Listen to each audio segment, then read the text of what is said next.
کیونکہ دنیا میں کوئی قوم ایسی نہیں ہے جو موت کے دن خوشی مناتی ہو سوائے مسلمانوں کے، اور مسلمانوں میں صرف اہل سنت کی۔ ہر قوم موت کے دن غم مناتی ہے، یہ اہل سنت ہے جو موت کے دن خوشی مناتی ہے۔ یہ ہمارا جگر ہے۔ اور کس خزانے کریم ایسا ملا کہ جس کے کھلے ہیں ہاتھ اور بھرے خزانے، بتاؤ اے مفلسوں کے پھر کیوں تمہارا دل اضطراب میں ہے، بتاؤ اے مفلسوں کے پھر کیوں تمہارا دل اضطراب میں ہے۔ اور وہ گل ہے نبھائے نازک ان کے، ہزار جھڑتے ہیں پھول جن سے، گلاب گلشن میں دیکھے بلبل، یہ دیکھ گلشن گلاب میں ہے، کریم اپنے کرم کا صدقہ لئیے بے قدر کو نہ شرما، تو اور رضا سے حساب لینا، رضا بھی کوئی حساب نہیں ہے۔ آج کی یہ محفل عرس مخدومی کے حوالے سے منعقد ہے، اور یہ وقت ایسا نہیں کہ کوئی تفصیلی گفتگو کی جائے، میں صرف اپنی حاضری درج کرانے کے لیے آیا ہوں، اور کوئی تمہید اور کوئی تقریر کی بجائے ایک مختصر سا پیغام دے کر رخصت ہونا چاہتا ہوں، کیونکہ مجھے خود بھی ایک طویل سفر پر جانا ہے، اور وہاں جہاں میں نے اصل وعدہ کیا تھا وہاں پہنچنا ہے۔ یہ عرس جو ہے کیوں ہوتا ہے؟ ہم نے ہر چیز کے مقصد کو فراموش کیا ہے۔ عرس کا مقصد ہے آخرت کی یاد دلانا، کیونکہ دنیا میں کوئی قوم ایسی نہیں ہے جو موت کے دن خوشی مناتی ہو سوائے مسلمانوں کے، اور مسلمانوں میں صرف اہل سنت کی۔ ہر قوم موت کے دن غم مناتی ہے، یہ اہل سنت ہے جو موت کے دن خوشی مناتی ہے۔ یہ ہمارا جگر ہے۔ اور کیوں خوشی مناتے ہیں؟ اس کی وجہ جس کا عرس ہوتا ہے اسی پہ خوشی مناتے ہیں، سب پہ نہیں مناتے۔ وجہ یہ ہے کہ ہمارا عقیدہ ہے کہ جو صاحب عرس ہوتا ہے وہ مر کر مٹی میں نہیں مل جاتا، بلکہ صاحب عرس اللہ کی بارگاہ میں وصال کا شرف حاصل کرتا ہے۔ یہ بڑی سعادت کی بات، اسی لیے ہم اہل سنت کو یہاں تک کہتے ہیں کہ ہمیں مدینے جانے سے جتنی خوشی ہوتی ہے اس سے زیادہ خوشی ہمیں مر جانے میں ہونی چاہیے۔ اس کی وجہ یہ ہے، یقین کی بات ہے، صرف یقین کی بات ہے۔ اگر مدینے جاؤ تو گنبد نظر آتا ہے، اور مر جاؤ تو گنبد والا نظر آتا ہے۔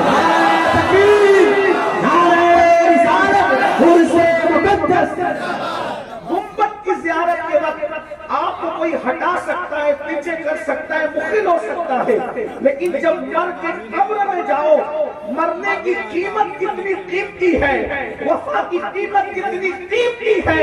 جب مر جاؤ تو گنبد والا بے حجاب سامنے ہوتا ہے، اور جی بھر کر انسان دیدار کرتا رہتا ہے۔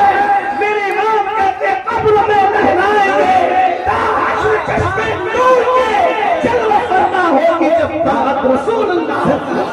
آج بھولے نہ سمائیں گے کفن میں آسی، قبر کی شبہ کس گل سے ملاقات کی رات۔ لیکن ایک بات یاد رکھنا، کس کی قبر میں اجالا ہوگا، کس کی قبر میں دیدار ہوگا، کس کی قبر میں رونقیں ہوگی، اس کی کوئی گارنٹی نہیں۔ بڑی معذرت کے ساتھ بہت اللہ والے کہلانے والے ایسے ہوں گے کہ جن کی قبر میں سانپ پر بچھو ہوں گے، ہو سکتا ہے، اس لیے کہ اللہ والے کہلانے میں کسی کو دھوکہ ہو سکتا ہے۔ اور بہت ایسے بدنام زمانہ بھی ہوں گے جن کی قبر جنت کے باغوں میں سے، اس لیے کہ وہ جس سے راضی ہونا چاہیے، کتے کو پانی پلانے پر بھی راضی ہو جاتا ہے، اور اگر راضی نہ ہونا چاہیں تو ہزاروں سال سجدہ کرنے والے سے بھی راضی نہیں ہوتا۔ تو اب ہمیں اپنی قبر کی تیاری، عرس کا مقصد ہے فکر آخرت۔ ان لوگوں نے اپنی زندگی کو رضائے الہی کے لیے گزار دیا تو ان کی موت کے دن بھی اتنا بڑا مجمع لگ گیا، لیکن جو لوگ رضائے الہی کے لیے زندگی نہیں گزارتے پھر ان کا کیا ہو سکتا ہے؟ اللہ کے رسول صلی اللہ علیہ وسلم فرماتے ہیں کہ قبر انسان کو ایک دن میں 7 مرتبہ پکار کر کہتی ہے، اے میرے اوپر اکڑ کر چلنے والے، اے میرے اوپر گناہ کرنے والے، اے میرے اوپر پاپ کرنے والے، اے میرے اوپر اللہ کی نافرمانی کرنے والے، ایک دن تو میرے اندر آئے گا، میرے سینے میں آئے گا، اس دن میں تجھے مزہ چکھاؤں گی، کیونکہ میں اندھیرے کا گھر ہوں، میں تاریکی کا گھر ہوں، میں سانپ اور بچھوؤں کا گھر ہوں، میرے اندر جو ہے کوئی مونس نہیں ہے، میرے اندر کوئی غمگسار نہیں ہے، میرے اندر کوئی غمخوار نہیں ہے۔ ایک دن میں قبر 7 مرتبہ پکار کر کہتی ہے۔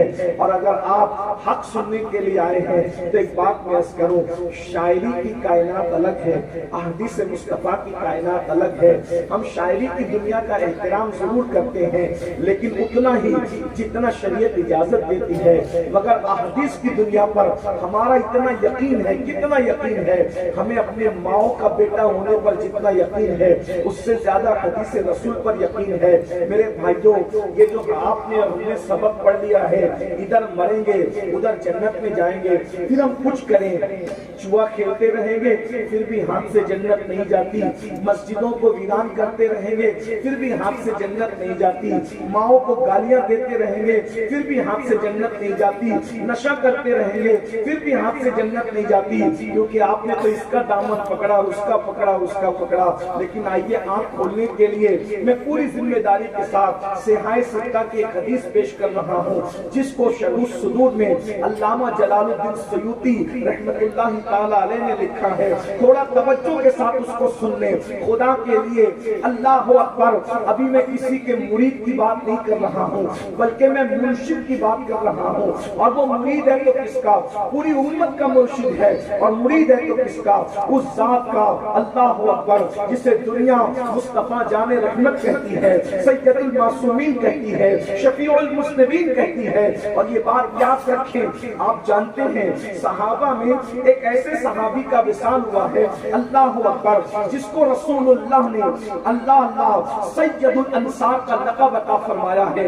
شاید اسی بات پر میں اپنی گفتگو مکمل کر لوں گا، وہ طویل گفتگو نہیں، کیونکہ مجھے 2 بجے نکلنا تھا اور اس میں صرف اب 5 منٹ بچے ہیں، میں اس میں گفتگو پوری کروں گا۔ اگر میں ایسا نہ کر سکا تو شاید میں کئی وعدہ خلافی کرنے والوں میں ہو جاؤں گا، اس لیے آپ میری گفتگو پر توجہ کرنا، دھیان دینا۔